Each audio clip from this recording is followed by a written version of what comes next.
ഒക്കെ റെഡിയായിട്ട് വെച്ചിരുന്നു. പക്ഷേ നമുക്ക് വിളക്ക് വയ്ക്കാൻ പറ്റിയില്ല. മനസ്സിന് ഭയങ്കര സന്തോഷം പകരുന്ന ഒരു കാര്യമാണ് നമ്മുടെ ഈ വിളക്ക് വയ്ക്കൽ കേട്ടാ. ജഗു ഇവിടെ വയ്ക്കാനായിട്ട് ഒരു 10 ഗുണപാഠം. ഇപ്പൊ ഈ കാർത്തികളൊക്കെ കത്തിച്ചതും തമ്മിൽ വല്ല ബന്ധം? അതെ, സ്വയം പൂർത്തിയൊന്നല്ല. നമ്മുടെ ലീലാമണി ചേച്ചി കാരണമാണ് ഞങ്ങൾ അന്ന് ആറന്മുളയ്ക്ക് പോയതും. അപ്പൊ ബുദ്ധിയുള്ളവർക്ക് മാത്രമേ ഇത് ഇഷ്ടപ്പെടുള്ളൂ എന്ന് പറഞ്ഞപ്പം മത്സരിച്ചിട്ടാണ് എല്ലാവരും കഴിക്കണേ. പ്രിയപ്പെട്ടവരെ നമസ്കാരം. ഇന്ന് കാർത്തിക വിളക്ക് വയ്ക്കുന്ന ദിവസമാണ് കേട്ടാ. നമ്മൾ മലയാളികൾ സാധാരണ അധികം വയ്ക്കാറില്ല. പക്ഷേ നമുക്ക് ദീപാവലി നമ്മൾ അടിപൊളിയായിട്ട് വിളക്ക് വയ്ക്കാറുണ്ടല്ലോ. പക്ഷേ ഇക്കൊല്ലം മഴയായിരുന്നു. നമ്മൾ വിളക്കുകളൊക്കെ തുടച്ച് വൃത്തിയാക്കി ഒക്കെ റെഡിയായിട്ട് വെച്ചിരുന്നു. പക്ഷേ നമുക്ക് വിളക്ക് വയ്ക്കാൻ പറ്റിയില്ല. അപ്പോൾ ഇപ്പോൾ മഴ പെയ്യുന്നുണ്ട്, വൈകുന്നേരം ഒരു ഒരു അന്തരീക്ഷമൊക്കെ ഉണ്ട്. പക്ഷേ നമ്മളിന്ന് വിളക്ക് വയ്ക്കാനുള്ള പ്ലാനിലാണ്. കാർത്തിക ദീപം ഫുള്ള് നമ്മൾ ദീപാവലി വയ്ക്കുന്ന പോലെ വയ്ക്കാനുള്ള പ്ലാനിലാണ് വിചാരിച്ചു പോകുന്നത്. അപ്പോൾ നമ്മുടെ ഇവിടെയൊക്കെ മിറ്റങ്ങളൊക്കെ അടിച്ച് വെടുപ്പാകുന്നുണ്ട്. സുജിത അവിടെ അടിച്ച് വെടുപ്പാകുന്നുണ്ട്. ക്ലീൻ ആക്കിയിട്ട് നമുക്ക് വൈകുന്നേരം കാലാവസ്ഥ ചതിച്ചില്ലെങ്കിൽ നമുക്ക് ഇന്ന് കാർത്തിക ദീപം തെളിയിക്കുക. ഇത് കാപ്പിന് സരിത ഉണ്ടാക്കുന്ന കാപ്പിയാണ്. സമയം 5:40 മനോഹരമായ കാലാവസ്ഥയാണ്. ഞാൻ വിചാരിച്ചു കുറച്ച് മുമ്പ് ഭയങ്കര മഴക്കാർ വന്നു കേട്ടോ. അപ്പോൾ വിചാരിച്ചു ഇന്ന് വിളക്ക് വയ്ക്കാൻ പറ്റില്ല. ഇപ്പോഴത്തെ കാലാവസ്ഥ ഒക്കെ നമുക്ക് അനുകൂലമാണ്. ഭയങ്കര രസകരമായ കാലാവസ്ഥയാണ്. അപ്പോൾ സരിത ഉണ്ടാക്കുന്ന ഈ കാപ്പി കുടിച്ച് കഴിഞ്ഞാൽ നമ്മൾ ചെരാതിൽ വയ്ക്കുകയും. ഇന്നലെ മിനിഞ്ഞാന്ന് ഞാൻ സരിതയുടെ വീട്ടിൽ നിന്ന് കുറേ ഈ അവിടെ കുളമ്പോ മാവ് അവർ വീടിന് മുന്നിലുണ്ട്. അതിൽ ഇഷ്ടം പോലെ മാങ്ങയുണ്ടാവും. ഭയങ്കര ടേസ്റ്റാണ് മാങ്ങ. അപ്പം നമ്മളിവിടെ ഒരു മാവ്, ഇവിടെ 2-3 മാവുകളുണ്ട്. അപ്പം ഞാൻ അവിടെ നിന്ന് കുളമ്പോരെ മാവിൻ്റെ കുറേ തണ്ടുകൾ, ഈ മാങ്ങിൻ്റെ തണ്ടുകൾ, അതിൻ്റെ ചില്ലകളില്ലേ, അത് കൊണ്ടുവന്നിട്ട് ഞാൻ നമ്മുടെ ഈ ഇതുമ്മ ബഡ് ചെയ്ത പോലെ, നമ്മുടെ ചുണ്ടങ്ങ ബഡ് ചെയ്തില്ലേ, വഴുതനങ്ങ, അതുപോലെ ബഡ് ചെയ്ത പോലെ ഞാൻ അതിൻ്റെ കുറേ എണ്ണം വെച്ചിട്ടുണ്ട്. ഇപ്പോൾ ഇത് 2 ഇതും ഒരെണ്ണം വെച്ചു. ഈ മാവുമ്പോൾ തന്നെ 3-4 എണ്ണം ഇതുമ്പോൾ വെച്ചു കണ്ടാ. കുളമ്പോ മാമ്പഴം ഉണ്ടാവുകയാണെങ്കിൽ ഉണ്ടാവട്ടെ വെച്ചിട്ട് ഇതുമ്പോൾ 4 എണ്ണം വെച്ചു. ഇത് വേറൊരു മാവാണ്. ഇത് മൂവാണ്ടനാന്തുകൊണ്ട് മാവ്, ഏത് മാവായാലും അതുമ്പോൾ നമ്മൾ ഇവിടെ 2 എണ്ണം ഒട്ടിച്ച് വെച്ചിട്ടുണ്ട്. പിന്നെ ഇത് നമ്മുടെ തിരുവനന്തപുരംകാരുടെ കോട്ടുകോണാണ്. ഇതുമ്മേ നോക്കിയാൽ പൂവിട്ടുണ്ട്, അടിപൊളിയായിട്ട് പൂവിട്ടുണ്ട്. ഭയങ്കര ടേസ്റ്റുള്ള മാമ്പഴം എന്ന് പറഞ്ഞില്ലേ, ഞാൻ കഴിച്ചിട്ടുള്ളതിൽ ഏറ്റവും ഇഷ്ടപ്പെട്ട ഒരു മാമ്പഴത്തിൽ ഇതാണ്. പൂവിട്ടുണ്ട് അടിപൊളിയായിട്ട്, 2-3 സ്ഥലത്ത് പൂവിട്ടുണ്ട്. പക്ഷേ ഇതുമ്മേ ഞാൻ ഒട്ടിച്ചില്ല. ഇത് അല്ലാണ്ട് തന്നെ ഇവൻ പുലിയാണ്. പിന്നെ ആ മാവുമ്മേ ഒരെണ്ണം വെച്ചിട്ടുണ്ട്. പിന്നെ ഇതേത് മാവാന്ന് എനിക്കറിയില്ല കേട്ടോ. ഇതേത് മാവാന്നറിയില്ല. പക്ഷേ ഇതുമ്മേ ഞാൻ ഇപ്പുറത്ത് ഒരെണ്ണം ഒട്ടിച്ച് വെച്ചിട്ടുണ്ട്. ഇത് ഒട്ടുമാവാണ്. ഇത് കാലാപ്പാടിയാ അങ്ങനത്തെ ഏതോ ഒരു സാധനമാണ്. അങ്ങനെ ഒരു 10-15 എന്തുട്ടാണ്ട് അവിടെ ഇത് പോയി 10-15 ജില്ലകൾ, അല്ല 10 ജില്ലകൾ കൊണ്ടു. 10 ജില്ലകൾ ആക്കി. ഇനി ഒരു വട്ടം പോകുമ്പോൾ വീണ്ടും കൊണ്ടുവന്നിട്ട് കുറേ ഇതിൽ ഈ ഒട്ട് പരിപാടി ചിലപ്പോൾ ഇത് ക്ലിക്കാവുമെന്ന് അറിയില്ല. പക്ഷേ ചിലപ്പോൾ ക്ലിക്കായി കഴിഞ്ഞിട്ടുണ്ടെങ്കിൽ അടിപൊളിയായിട്ട് മാമ്പഴം കിട്ടും. കുളമ്പോ സൂപ്പർ സാധനമാണ്. ഓ എന്തുട്ട കാപ്പി, ബ്രൂ കാപ്പിയാ. കുടിച്ചിട്ടുണ്ട് തുടങ്ങാം. എല്ലാ സാധനങ്ങളും സെറ്റാക്കി വെച്ചിട്ടുണ്ട്. കറിയത്ത് ചരാതുകൾ മുഴുവൻ, പിന്നെ എണ്ണ വാങ്ങിച്ചിട്ടുണ്ട്, തിരികൾ വാങ്ങിച്ചിട്ടുണ്ട്. ഇപ്പോൾ സരിദീപരൊക്കെ വരും, നമ്മൾ വയ്ക്കും. എല്ലാവരും ഉണ്ട്. സുജിതയും പിള്ളേരൊക്കെ വരാമെന്ന് പറഞ്ഞിട്ടുണ്ട്. ഇനിയിപ്പോൾ വരുമെന്നറിയില്ല. കത്തിക്കാനൊരു കുറച്ച് സമയം പിടിക്കില്ല. 700 ചില്ലറയുണ്ട്. എന്തുരാന്ന് മനസ്സിലായി തിരി. ഏറ്റവും വലിയ ശല്യം എന്ന് പറഞ്ഞിട്ടുണ്ടെങ്കിൽ, സാധാരണ നമ്മൾ ദീപാവലിക്ക് വിളക്ക് വയ്ക്കുമ്പോൾ ഏറ്റവും വലിയ ശല്യം എന്ന് പറഞ്ഞിട്ടുണ്ടെങ്കിൽ ഈ കാക്കകളിന് നമ്മൾ ചെരാത് വെച്ച് തിരി വെച്ചിട്ട് എണ്ണ ഒഴിക്കുമ്പോഴേക്കും നമ്മൾ ഇരുട്ടാവണല്ലോ ഇത് തിരി കത്തിനിങ്ങ. ആ സമയങ്ങളേക്ക് കാക്കകൾ വന്നിട്ട് തിരികളൊക്കെ എടുത്തുകൊണ്ട് പോകും. കുറേ തിരികൾ എടുത്തുകൊണ്ട് പോകും. അത് കാക്കൾക്ക് എന്തിനാണോ തിരികൾ, കൂട്ടിലേക്കാണോ എന്തിനാ പറ്റില്ല, എന്തെങ്കിലും തിന്നാനുള്ളതാണെന്ന് വെച്ചിട്ട് എന്തിട്ടാണെന്നറിയില്ലേ. കാക്കൾക്ക് വിളക്ക് തിരികൾ ഭയങ്കര ഇഷ്ടമാണ്. നമ്മൾ കുടിച്ച് കഴിയട്ടെ, തുടങ്ങായിട്ടാ. നമ്മുടെ ഇമ്രാനെയും ചാർലിനെയും ജഗു എണ്ണ ഒഴിക്കുക ചെയ്യുന്നത്. ആദ്യം ചാർലിനെ പൂട്ടിക്കും. അതെ, നായ്ക്കളെ പൂട്ടേണ്ട ആവശ്യമില്ലെന്ന് തോന്നിട്ടാ. ഇത്ര ഗ്യാപ്പ് പോരെ? 1.5 അടി. നമ്മൾ 1.5 അടി ഗ്യാപ്പിലാണ് വെക്കുന്നത് കേട്ടാ. സുജിതയൊക്കെ 5:30 വരാമെന്ന് പറഞ്ഞിട്ടുണ്ടായിരുന്നു. ഇതുവരെയായിട്ട് കണ്ടില്ലേ. ചിലപ്പോൾ ഇനി വരില്ലായിരിക്കും. മനസ്സിന് ഭയങ്കര സന്തോഷം പകരുന്ന ഒരു കാര്യമാണ് നമ്മുടെ ഈ വിളക്ക് വയ്ക്കൽ കേട്ടാ. ജഗു തിരിയിട്ട് പോക്കന്നിട്ട് ഇന്ന് കുറേ സ്ഥലത്ത് പ്രാധാന്യമുള്ള ദിവസം സരിത. ഞാൻ തിരി ഇട്ട് പോയാല. ഇന്ന് ചക്കളത്ത് കാവില് പൊങ്കാല, വടക്കാനിലുണ്ട് പ്രാധാന്യം, കുറെ സ്ഥലങ്ങളിലുണ്ട്. തട്ടിയിട്ടേ അവരെ പൂട്ടിട്ട് അവിടെ തീയിട്ട് കൊടുത്തു. തീ വയ്ക്കാൻ പോകട്ടാ. ആ നടുകടക്കിട്ടാ വേണ്ടാട്ടാ. കുറച്ച് ഇവിടെ ഈ തിരി വെക്കുമ്പോഴാണ് അങ്ങനെ നീ വരല്ലോ. ആ കാക്കകൾ വന്നിട്ട് എടുത്തുകൊണ്ട് പോവുക. സരിത ഞാൻ എണ്ണ ഒഴിക്കട്ടാ. നമ്മൾ എണ്ണ ഒഴിക്കാൻ പോകണം കേട്ടാ. തിരി വെച്ചിട്ടുണ്ട്. നമ്മൾ ദീപാവലി വിളക്ക് വയ്ക്കില്ല, അപ്പോൾ ഞങ്ങളെല്ലാവരും വയ്ക്കില്ല. അപ്പോൾ നമ്മളത് കണ്ടിട്ട് ഒരാൾ പറയുന്നത്, നിങ്ങൾക്ക് കുടുംബടക്കം മൊത്തത്തിൽ തലയ്ക്ക് അസുഖമുണ്ടല്ലേ എന്ന്. ഈ വിളക്കം മുഴുവൻ വയ്ക്കുന്നുണ്ട്. ചിലർക്ക് അങ്ങനെ തോന്നും.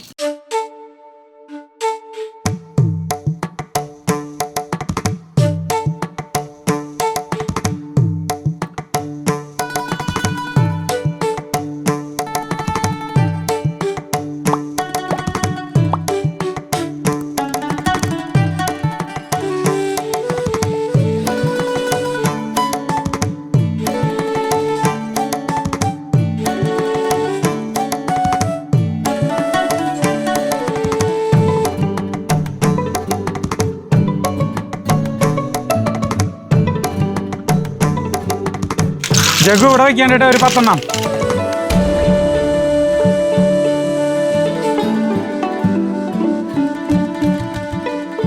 കുമ്പിട്ട് പരുവായി. നമ്മൾ വിളക്ക് വയ്ക്കുമ്പോൾ വിചാരിക്കും സുഖാന്ന് വിചാരിക്കും. അല്ല, പണിയെടുക്കണം.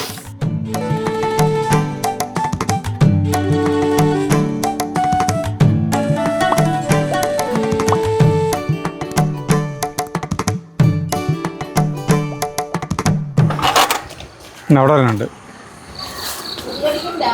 അതെ, ഇതിപ്പോൾ കൊതുകൾ പോവും. ഈ വിളക്ക് വയ്ക്കണോടുകൂടി കൊതുകളൊന്നും ഉണ്ടാവില്ല. പിന്നെ ഈ അറയത്തി കൊണ്ട് വെച്ച് കഴിഞ്ഞാൽ തുടങ്ങാലോ നമുക്ക്. തിരികൾ കഴിഞ്ഞാ ഇവിടെ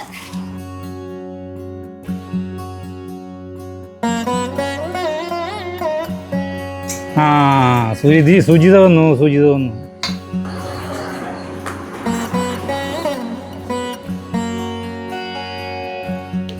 ദീപം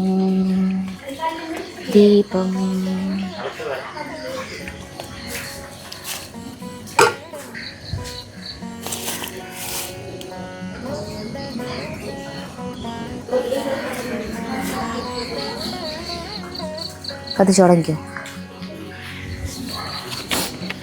കത്തിക്ക് എല്ലാവരും എണ്ണ ഒഴിക്കണ്ട. ഓരോ തിരി എടുത്തിട്ടാണ് കത്തിച്ചു. അതിലൊഴിക്കാം.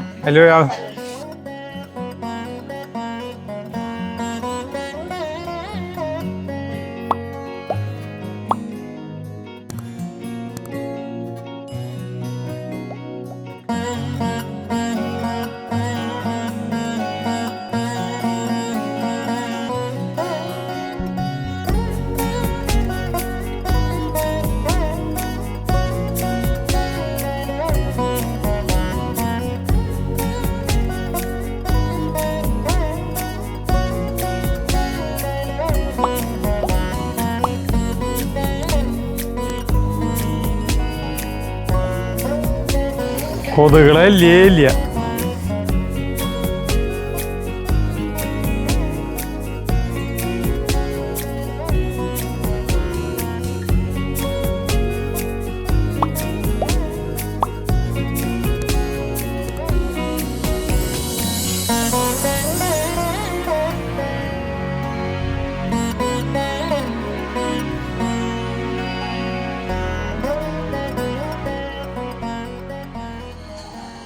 അങ്ങനെ നമ്മുടെ കാർത്തിക വിളക്കല്ലേ, വളരെ മനോഹരമാണ്. വീടിൻ്റെ കുറച്ച് നേരത്തെ കൊതുകൾ കണ്ടമാനുണ്ടായിരുന്നു. ഒറ്റ കൊതുകളില്ല. ഈ വിളക്കൊക്കെ വയ്ക്കുമ്പോഴേക്കിനെ ഇങ്ങനെ കാണുമ്പോൾ നമ്മൾ ചെറുപ്പത്തിൽ ഞാൻ ഒരു കഥ കേട്ടിട്ടുണ്ട്. അതായത് ഒരു അച്ഛനമ്മയ്ക്കും 2 ആൺമക്കളുണ്ട് കേട്ടോ. 2 മക്കളുണ്ട്. എന്നിട്ട് ഇവർക്ക് 2 പേർക്കും വേറെ വേറെ വീടുകളുണ്ട്. അപ്പോൾ അച്ഛൻ 2 പേർക്കും ഓരോ രൂപ വീതം കൊടുത്തു. നിങ്ങളുടെ ഈ 1 രൂപ കൊണ്ട്, അന്ന് 1 രൂപ വലിയ തുകയാണ്, ഈ 1 രൂപ കൊണ്ട് നിങ്ങളുടെ വീടിനെ നിങ്ങൾക്ക് അതായത് ആ വീട്ടില് ഒരു റൂം നിറയ്ക്കണം. ആ റൂം അല്ല അങ്ങനെയാണ് കഥ. റൂം നിറയ്ക്കുന്നത് കഥയുണ്ട്, എന്ന് വെച്ചാൽ വേറെ കഥയുണ്ട്, ഇതിന് പല പല ഇതിൽ വ്യാഖ്യാനിച്ചിട്ടുണ്ട്. അപ്പോൾ അതായത് നിങ്ങളുടെ മനസ്സായിരിക്കും ആ വീട്ടിലുണ്ടാവുക ഈ പൈസ കൊണ്ട് ചെലവഴിച്ച് കഴിഞ്ഞാന്ന് പറഞ്ഞു. എന്താണ് നിങ്ങളുടെ വ്യക്തിത്വം അതാണായിരിക്കും എന്ന് പറഞ്ഞു. അങ്ങനെ 2 പേരും ഈ ഓരോ രൂപ വാങ്ങിച്ചു പോയി. ഇവരെന്ത് ചെയ്യണമെന്ന് ആലോചിച്ചു. അപ്പോൾ രണ്ടാമത്തെ ചോദിച്ചു, ഈ വീട് ഇങ്ങനെ റൂം നിറയ്ക്കലാണല്ലേ?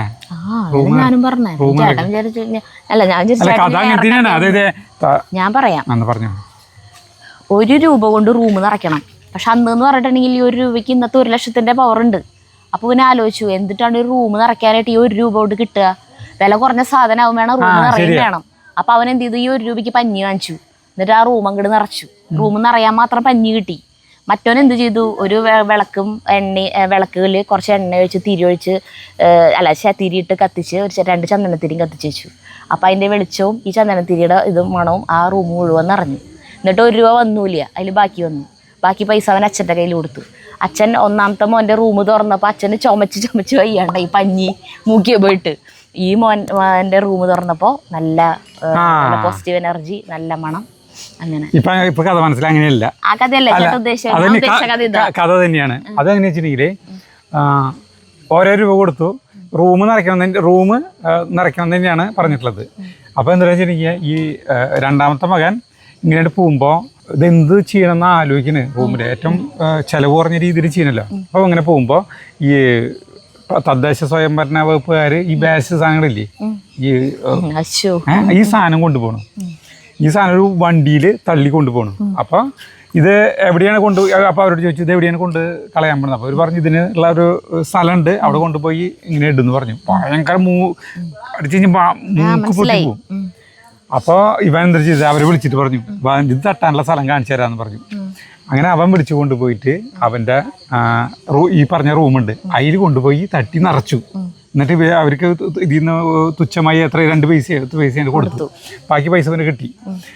1ാമത്തവൻ എന്താ ചെയ്തെന്ന് വെച്ചിട്ടുണ്ടെങ്കിൽ അവൻ്റെ വീടിൻ്റെ റൂമിൽ ചെന്നിട്ട് റൂമൊക്കെ അടിച്ച് വൃത്തിയാക്കി ക്ലീനാക്കി ഒരു ദൈവത്തിൻ്റെ ഒരു ഫോട്ടോ വെച്ചിട്ട് അതിൻ്റെ മുന്നിൽ ചന്ദനത്തിരിയും വിളക്കൊക്കെ കത്തിച്ച് ഇങ്ങോട്ട് വെച്ചു. അങ്ങനെ അച്ഛൻ കാണാൻ വരികയാണ് ഇവിടേക്ക്. കാണാൻ വരുമ്പോൾ 2ാമത്തെ റൂം തുറന്ന്, അച്ഛൻ ഞാൻ ഇവിടെ നിറച്ചിട്ടുണ്ടെന്ന് പറഞ്ഞിട്ട് അച്ഛൻ അവിടേക്ക് കടന്നപ്പോൾ മണം കൊണ്ട് ദുർഗന്ധം കൊണ്ട് അവിടേക്ക് കടക്കാൻ പറ്റിയില്ല. അതേസമയം എന്നിട്ട് മറ്റേ മകൻ്റെ അവിടേക്ക് പോയപ്പോൾ അവിടെ ഭയങ്കര മനോഹരമായി സുഗന്ധപൂരിതമായിട്ടുള്ള നല്ല മനസ്സിന് നല്ല പ്രസന്നതയും ഒക്കെ കിട്ടി. അപ്പം അതിൽ നിന്ന് എന്ത് മനസ്സിലായി, 2ാമത്തെ മകൻ്റെ മനസ്സാണ് അവിടെ കണ്ടത്.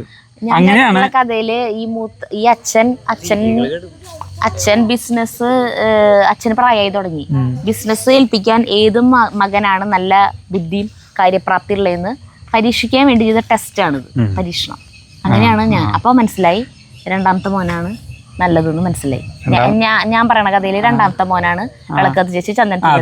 2ാമത്തെ മോൻ അതന്നെ. ഞാൻ ഇത് വേറെ കുറെ ടൈപ്പ് കഥകളുണ്ട് എനിക്ക് ഓർമ്മ പശു കൊണ്ട് പല പല ഇതിൽ കയറിപ്പോയതാണ്. ഇതാണ് ശരിയായ കഥ. എല്ലാത്തിന്റെയും സാരാംശം ഒന്ന് തന്നെ. അതായത് ഒരു വീടിനെ ഇപ്പൊ നോക്കിയപ്പോ നല്ല രസമാണ് ഇവിടെ കാണാനായിട്ട്. നമുക്ക് ഇതിപ്പോ പറയാൻ കാരണം ഇവിടെ ഇതുമായിട്ട് അല്ല ഇതൊരു കഥ അല്ല, വീടിനെ നിനക്കൊന്നിട്ട് മനസ്സിലായി ഈ കഥയിൽ നിന്ന് ഗുണപാഠം. ഇപ്പൊ ഈ കാർത്തികളൊക്കെ കത്തിച്ചതും തമ്മിൽ വല്ല ബന്ധം? അതെ, സ്വയം പൂർത്തിയൊന്നല്ല, ഇങ്ങനെ വിളക്ക് വയ്ക്കുമ്പോഴേ നമുക്ക് നല്ല കാശ് കൊണ്ട് വീട് മുഴുവൻ നിറച്ചു അല്ലേ? ഞാൻ അറിച്ചല്ലേ, നല്ല മനോഹരമായ ഒരു കാഴ്ച നമുക്ക് കാണാൻ കിട്ടി. അതാണ് ഞാൻ പറഞ്ഞത്. വിളക്കാൻ താഴ്ച വേണ്ടായിരുന്നല്ല, മനോഹരമായ ഒരു കാഴ്ച കിട്ടിയെന്നാണ് ഞാൻ പറഞ്ഞത്. നല്ലത്. ഇത് നമ്മുടെ ലീലാമണി ചേച്ചിയാണ് കേട്ടാ.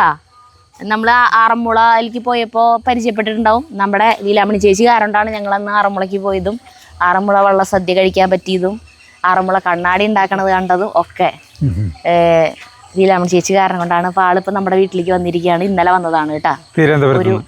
ഒരു പ്രത്യേക ആവശ്യത്തിന് വേണ്ടി വന്നതാണ്. അത് വഴിയെ പിന്നീട് പറഞ്ഞു തരാം. അപ്പൊ നമ്മുടെ ഈ കാർത്തിക വിളക്കില് പങ്കുകൊള്ളാൻ ലീലാമണി ചേച്ചിക്ക് ഭാഗ്യമുണ്ടായി. അതന്നെ, എല്ലാ സന്തോഷം. നല്ല ഭംഗിയാണ്. ഈ സമയത്ത് തന്നെ കറക്റ്റ് വന്ന കാരണം ഇതിൽ പങ്കുകൊള്ളാൻ പറ്റി. അതുകൊണ്ട് പറ്റി. തിരുവനന്തപുരത്ത് ഫ്ലാറ്റിലാണ്ട് ഇതൊന്നും നമുക്ക് പറ്റില്ല. പക്ഷെ തിരുവനന്തപുരത്ത് ഈ ദിവസം ഭയങ്കര വിശേഷമാണ്. പക്ഷെ നമ്മള് ഫ്ലാറ്റ് ഫ്ലാറ്റിൽ ഇത് അല്ല പൊങ്കാല തിരുവനന്തപുരത്ത് ഇന്ന് ചക്കളത്തുകാവ് പൊങ്കാലയില്ല തിരുവല്ല തിരുവല്ല അപ്പൊ പിന്നെ അത് ഞങ്ങളുടെ നാടല്ലേ പക്ഷെ ചക്കുളത്തുകാവ് പത്തനംതിട്ടയുടെ ബൗണ്ടറി പമ്പാ നദിയാണ് അക്കരെ ചക്കുളത്തുകാവ് ഇക്കരെ പത്തനംതിട്ടയാണ് എന്നാലും പത്തനംതിട്ടയാണ് കൂടുതലും അതിൻ്റെ ഏരിയ വരുന്നത്. അപ്പോൾ ഇവിടെ വന്നു നിങ്ങളുമായിട്ട് തൃക്കാർത്തികയ്ക്ക് പങ്കെടുക്കാൻ സാധിച്ചു. വിളക്കിൽ നല്ല ഭംഗി ഐശ്വര്യവും അതുപോലെ ദേവിയുടെ അനുഗ്രഹം എല്ലാവർക്കും കാണുന്നവർക്കും ഇവിടെയുള്ളവർക്കും സജിതയ്ക്കും പിന്നെ സുജിതയുടെ മക്കൾക്കും ചിരി നോക്കൊരുത്തന്റെ ഒരു വിളക്ക് പോലും കത്തിച്ചിട്ടില്ല കത്തിച്ചാ അവര് നന്നായിട്ട് വളരെ എനർജറ്റിക് ആയിട്ട് ഇവന് പേടിയായിട്ട് കത്തിക്കും. ഇവനൊരു പന്തണ്ടാക്കി കൊടുക്കണം അല്ലേ, അപ്പൊ കത്തിക്കും. ഈ ചെരാത് ഇങ്ങനെ പിടിച്ച് കത്തിക്കാൻ പേടി. എല്ലാവർക്കും ദേവിയുടെ അനുഗ്രഹം ഒരുപാട് ഉണ്ടാവട്ടെ എന്ന് പ്രാർത്ഥിക്കുന്നു. അപ്പൊ നിർത്താട്ടെ. നിങ്ങളുടെ എല്ലാം വിജയിക്കട്ടെ, വിജയമായിരിക്കട്ടെ എന്ന് പ്രാർത്ഥിക്കുന്നു. അതെ, സുജിതയ്ക്ക് ഭയങ്കര ബുദ്ധിയാണ്. ഇത് എന്താ പറയാ, കാർത്തിക പുഴുക്കുന്നോ തിരുവാതിര പുഴുക്കുന്നോ ഒക്കെ പറയാം. ഇതിന്റെ റെസിപ്പി പിന്നെ വരും കേട്ടാ, പിന്നെ ഒരാഴ്ച കഴിഞ്ഞിട്ടത് വരുള്ളൂ. അപ്പോൾ എല്ലാവരും കഴിക്കുകയാണ്. അപ്പോൾ പിള്ളേർക്ക് കഴിക്കാനൊരു മടി, അപ്പോൾ ബുദ്ധിയുള്ളവർക്ക് മാത്രം അത് ഇഷ്ടപ്പെടുള്ളൂ എന്ന് പറഞ്ഞപ്പം മത്സരിച്ചിട്ടാണ് എല്ലാവരും കഴിക്കണേ. സുജിതയ്ക്കാണ് ഏറ്റവും ബുദ്ധി. അങ്ങനെ ഞങ്ങൾ കഴിക്കുകയാണ് കേട്ടാ. ശിവദേവിനെ ഇട്ട കുറച്ചുകൂടി ബുദ്ധി കുറവാ. സ്കൂളിൽ കിട്ടണില്ല ആൾക്ക് കോരിയിട്ട്.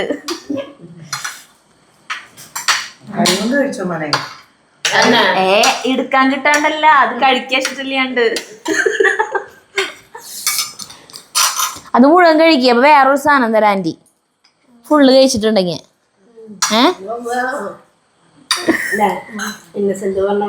ബിസ്ക്കറ്റ് തരാം, ബിസ്ക്കറ്റ്.